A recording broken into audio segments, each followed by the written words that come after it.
Good morning student, standard 12th, subject SPNCC, chapter 1, part 2. Question number 3, explain the legal restriction and provision related to allotment of share.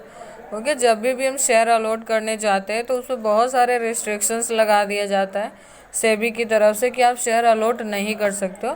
तो वो कौन से conditions रहेंगे जहाँ पे आपके कंपनी के शेयर को अलॉट करने से रिस्ट्रिक्ट कर दिया जाएगा या अलॉट नहीं करने दिया जाएगा। तो ये आप देख रहे हो कि इसमें ना पार्ट 1 लिखा है, मीन्स कि इसके बहुत सारे रिस्ट्रिक्शंस है। आज इतने हैं 6 रिस्ट्रिक्शंस मैं आज बता रही हूँ, रिमेनिंग के जो रिस्ट्रिक्शंस है वो आपको मैं नेक्स्ट लेक्चर में बताऊंगी, तो आपको ये ध्यान रखना है।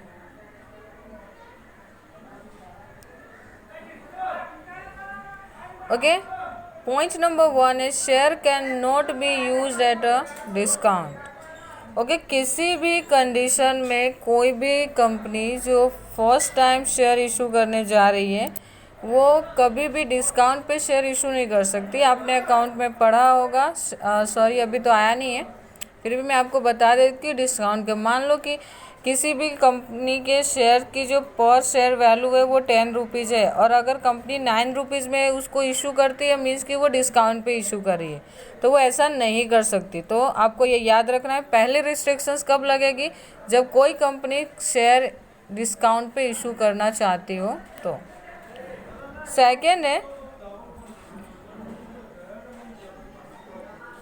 सेकेंड दिया है 10% reservation for the retail investors. इससे पहले वाले वीडियो में मैंने आपको पहले भी बता चुकी हूँ कि किसी भी कंपनी के जितने भी शेयर इशू होने जा रहे हैं उसमें एटलीस्ट 10% शेयर किसके लिए रिजर्व रखेंगे, रिटेल इन्वेस्टर्स के लिए जो कम नंबर ऑफ शेयर परचेज करना चाहते हैं।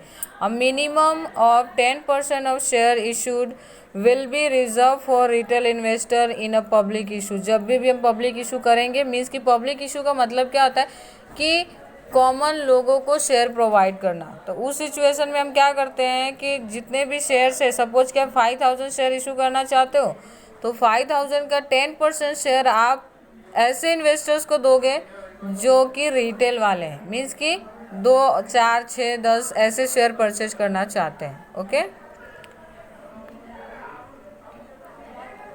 थर्ड दिया हुआ है application through ASBA।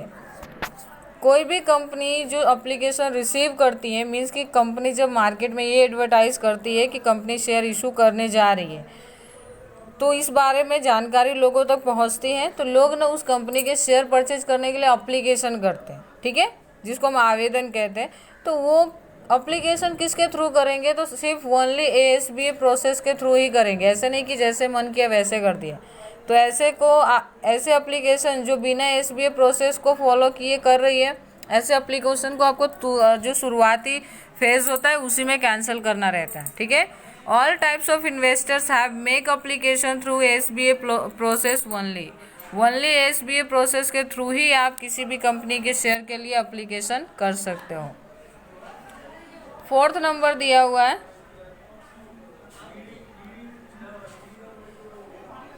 Listing in the recognised stock exchange. आपकी कंपनी किसी भी स्टॉक एक्सचेंज के साथ जुड़ी होनी चाहिए। सपोज कि आप अहमदाबाद में हो तो आपकी कंपनी अहमदाबाद स्टॉक एक्सचेंज के साथ जुड़ी होनी चाहिए, ठीक है, तो ही आप शेयर इशू कर सकते हो।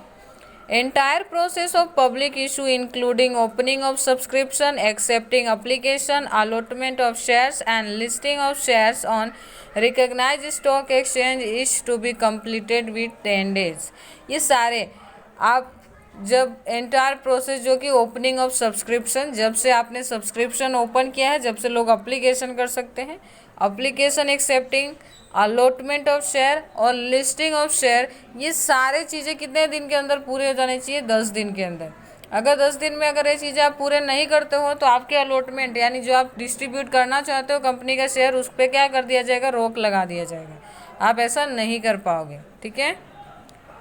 नंबर 5 है कंपलसरी डीमेट अकाउंट। अगर आप किसी भी कंपनी के शेयर परचेज करना चाहते हो तो सबसे पहले, क्योंकि आप जानते हो कि ये सारी प्रोसीजर ऑनलाइन हो चुकी है, इसलिए आपके पास डीमेट अकाउंट होना चाहिए। जैसे हमारे पास बैंक अकाउंट होता है जहाँ से हम जो पैसों की लेन देन करते हैं, डेबिट क्रेडिट करते रहते हैं, सेम एज डीमेट अकाउंट होता है शेयर डेबिट और क्रेडिट करने के लिए। शेयर परचेज करोगे तो आपके डीमेट अकाउंट में क्रेडिट होगा, शेयर बेचोगे तो वो आपके डीमेट अकाउंट से डेबिट हो जाएगा। तो उसके लिए आपके पास क्या आना चाहिए, कंपलसरी अगर आप शेयर होल्डर बनना चाहते हो किसी भी कंपनी का तो आपके पास डीमेट अकाउंट होना ज़रूरी है।